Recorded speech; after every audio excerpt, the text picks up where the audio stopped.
I'm like, oh God, oh my God. Damn, y'all just commentate from the side. Like, Kevin is trying to kind of cheat his way into a championship. He's a great player and he's a great guy, but it would mean more to win one in Oklahoma City. Charles Barkley just ripped into Kevin Durant this morning. Our Michael Rapaport stops by to weigh in. But just disappointed that the fact that he weakened another team and he's going to kind of gravy train on a terrific Warriors team. Just disappointed from a competitive standpoint. I don't feel like a bum. I'm pretty sure Patrick Ewing and Karl Malone and John Stockton, we think we were pretty damn good. We could have played with some of those other guys and kind of cheated our way to a championship.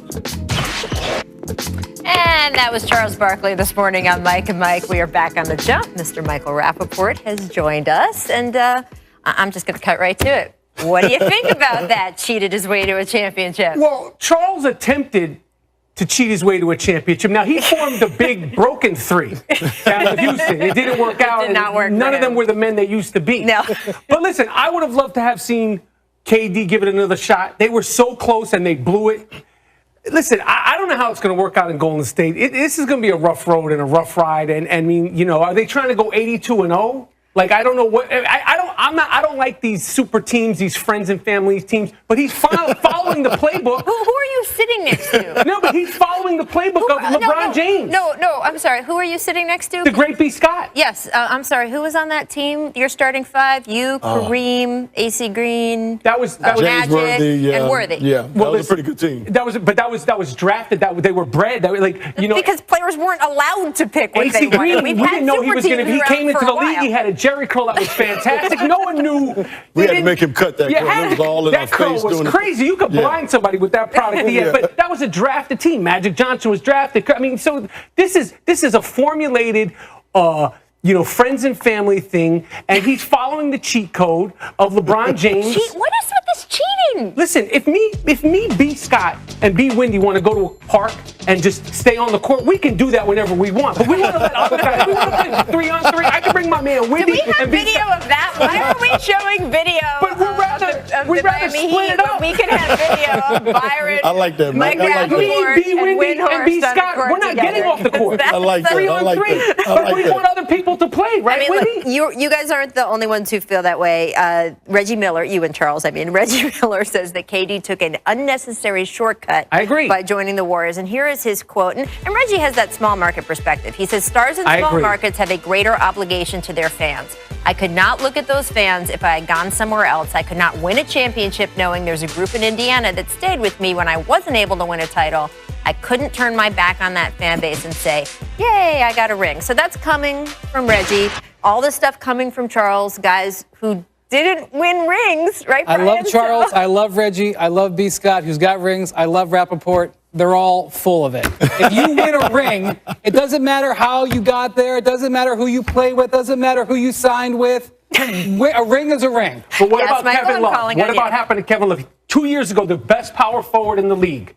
This year, he's marginalized. He's just a guy. He looks happy to me right now. He looks happy. But he got a ring. But he's 20. He got a ring. Okay, and now what? Now you're 27. You have your whole career in front of you. You've been marginalized, just like Chris Bosh was marginalized by LeBron James. Does it say marginalized on the ring? It just says Love, champion. Okay, but Kevin Love, he might have stunted his career. He's got the ring. I'm saying we stunted his career. He's got a $100 million contract and the ring. Okay, he'll be rich with a stunted career. I don't want it to happen. I'd like to be rich with a stunted career and a ring. But what I'm saying is this whole ring thing overrated? Well, look, this rings culture that everyone's talking about right now, and is it the media's fault? Is it the fans' fault that we've created this culture, and that's why these players are chasing rings? Let's not pretend this is new. The reason Charles is defensive about this, the reason Patrick Ewing is defensive about this, is it's been around for a long time, right? 20, 30 longer years of like, hey, the ring is the thing. I mean, I can't imagine that Pat Riley, who we've been talking about, said to you guys during the Showtime Lakers, I hope you boys do well. He wanted you to win a championship. It's important. When you talk about legacies, it is important. Championships are important because I know one thing for sure.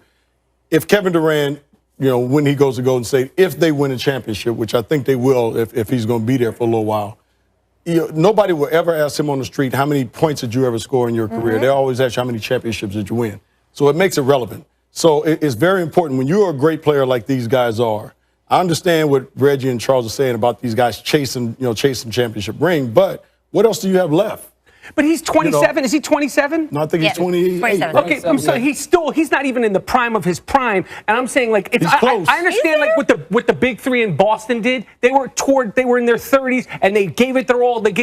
This guy's still young. He doesn't even shave 5 times a week. I do. As much as I would love to continue this conversation forever, and I know for the viewers it feels like that's what we're doing on ESPN this week. I do want to move on to the Knicks, because Byron said on yesterday's show he thinks your boys are making it to the Eastern Conference after adding all these guys.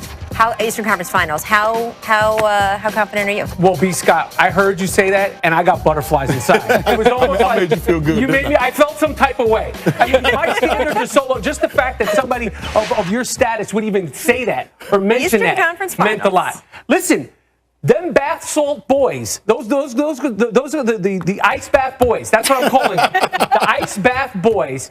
Who knows if they stay healthy? It's a big who knows. Anything can happen. It's going to be a lot of ice. Yes, That's going to be a ice lot of bath ice. boys. Do you think the Knicks have to build a bigger Big ice tub. in the Please bath? do it. Do you think that they've They got just I have have to get breaking news. more. They just signed 2 more orthopedic surgeons. And put Porzingis in there too. He's 7'3". Those feet look fragile. This is serious, actually. This is the games that players on the Knicks missed in the last 2 seasons. Brian, how worrying is that? Who shaves more times per week, Porzingis or Durant? Definitely Durant. Okay. Porzingis may never even shaved yet. I love him, though. I love him. Yes, I think it's extraordinarily worrisome, especially when they were actually considering our previous topic, Dwayne Wade, for a few minutes there. Right. But they did make a really good signing in Courtney Lee. Right? Yes. I thought that was a Courtney Lee is a great terrific signing. Courtney Lee will help them win games. I felt really good about that one. And they have this other kid, Willie. We've been practicing this. Willie. And then Kusamingas, who I want to give a name now. Ready? Yes. The Latvian launcher. Okay? Boom, that's it. He's from Keep Lithuania. that. The Lithuanian launcher. I get these things confused. You were so proud of yourself. There's a Latvian so and a proud of Lithuanian. yourself. This isn't geography amazing. class. And there's a French guy, Joachim Noah. Yeah, but he's from Harlem, though. I mean, we take him as our own, though, Joakim. He's our guy. He's from New York. Yeah, Plays for France in the Olympics. Yeah, So that's all right. Yeah, we'll but he's check a his New York guy. paperwork. I'm with He's a New Michael York there. guy. All It's right. fine. It's good. He's New York. I like your Knicks this year. Byron, yeah, there we go. I do. Eastern If they Conference. stay healthy, I do like your Knicks. You really do think Eastern Conference Finals? Yeah. Toronto, I really do. Nobody else. Toronto, New York, Boston is one of those the three. Pacers are feeling themselves. Right, the Pacers Pacers gonna be all feel right like they too, put a yeah. team together. But The I like- Celtics, I mean, like we all, what New of York course, is are doing right now. acknowledging. We know who the other slot in the Right, Eastern Conference right. Finals will be. Well, I should just get obviously that out of that's the way. Cleveland. We might as well say that Cavaliers. right off the imagine bat. God the forbid, Knicks someone versus from Cleveland? Cleveland is going to write LeBron's out me. still Right? What do you Cleveland. think? The Cleveland Cavaliers aren't in the finals? But yes, and by the way, people from Cleveland, I love you, but Dwayne Wade is not coming there. I've had so many Twitter arguments over the past couple of days. They don't have the money. He's not coming. You still have an excellent team. All right, let's go. Michael, thank you for being with us. Thanks for having me. This is our last week of the show, Yes. so we will be back with you next season. Yes, thank you. Save up some material. Yes, I will. All right. When we come back.